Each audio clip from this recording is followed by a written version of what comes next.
For those of you who follow my social media accounts that aren't as heavily censored as the Tickety Tockety app currently is, you know that I've been speaking out frequently about a tax boycott and a general strike. The situation in the United States isn't that the American citizens are outnumbered, it's that we are out organized. So if we're going to successfully execute a tax boycott and a general strike, we need to organize. So on this post, we're going to talk about that. We're going to talk about why we need to have a tax boycott and a general strike, what the overall goal is and what we hope to accomplish, and ultimately how we can go about doing this, right? There's two main goals of the tax boycott and the general strike. Number one is no more money to Satan Yahoo, or any foreign entity for that matter, right? American tax dollars should be staying in America, period, point blank, end of story. With these tariffs crippling us on the global economy and inflation being at an all-time high, it is now more important than it has ever been that American tax dollars go to creating programs that benefit Americans, creating a social safety net, giving us free healthcare and education instead of a foreign country, and bailing out our farmers who are in dire straits as of right now. The number two objective is a fair midterm election. This current administration has been very transparent with the fact that they intend on doing everything humanly possible to stop any coming elections, not just midterm, but 2028 presidential elections as well. Any time in the history of America there has been a significant economic collapse, all states vote and lean blue. And this is because blue policies are responsible for things like unions, workers' rights, FMLA, healthcare reform, housing grants for new homeowners, mortgage bailouts, or even has the potential to kick hedge funds out of the American housing market, making housing more affordable for everybody.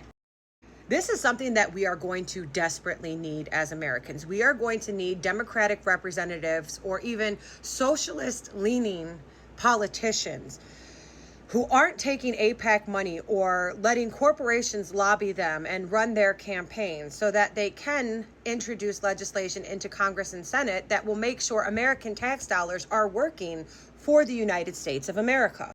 The reason that I'm stressing the need for a fair election is because MAGA Republicans at present just bought up the corporation that is responsible for counting the electronic votes in more than half of the 50 states in the United States. The President of the United States, on 6 separate, well-documented occasions, has joked about stealing the election with Elon. When you accompany that with a government shutdown, it's looking like we won't be able to vote. And if we are able to vote, we can anticipate the same results from the last presidential election that they joked about stealing. The current administration at present is refusing to swear in blue state officials, even though their constituents voted for them. And they're doing this so that it can't change the majority of the vote to lean in favor of what the people voted for. So we're already seeing what they're doing in a fair election.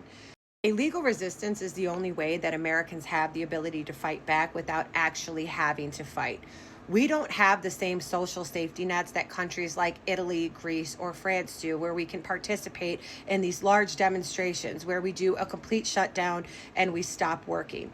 In a country where peaceful assembly is a protected constitutional right, it is absolutely under fire, and it's a terrifying time to participate in demonstrations with them deploying the National Guard and ICE. If Americans lose their job when participating in a general strike during a time where all government assistance is being gutted, it's going to put majority of Americans in an even greater financial crisis. And please understand that this is by design. This is to force you into working. This is to force you into paying taxes that you will never benefit from. I don't care what side of the political aisle you fall on. There is absolutely no reason that American tax dollars should be funding free healthcare and education for a country half the world over, while defunding our education systems and increasing the cost of healthcare in the United States to the tune of 59% on average. American tax dollars should be bailing out our farmers. It should be going to our veterans. It should be going to our schools, our healthcare. It should be upgrading infrastructure, creating jobs for millions of Americans, while we are currently experiencing one of the greatest job declines in the history of the United States of America. Keeping tax dollars in America is what is going to make America great.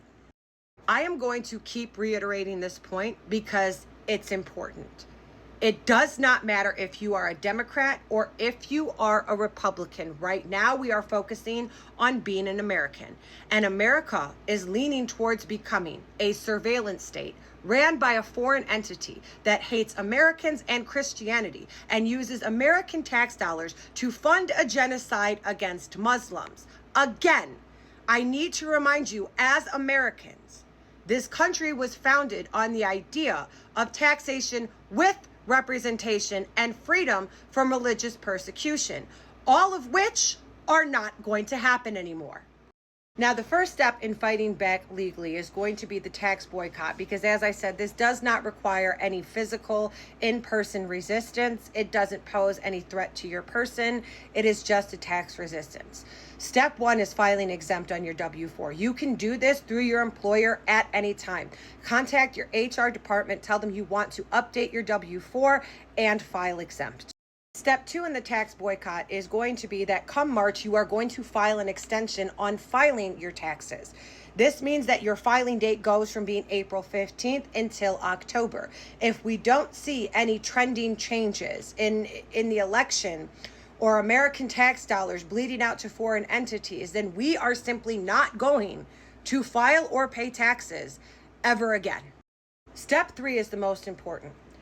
On average, 50% of Americans qualify to be tax exempt. The American tax system relies heavily on the fact that Americans are financially incompetent, okay? So a lot of you guys are going to have to start researching tax laws and figure out if you qualify to be exempt. And if you do, then you are indefinitely exempt from paying federal taxes. Let's get with it. That puts more money in your pocket amidst the worst inflation the United States has ever seen. So when all of you guys hop in my comments and say, do your research, I'm going to highly encourage you to do your research when it comes to qualifying for being tax exempt. The last and final step that is going to restore power to the American people will be the general strike. And the general strike is when America stops, okay? We stop showing up to work. We stop paying medical bills.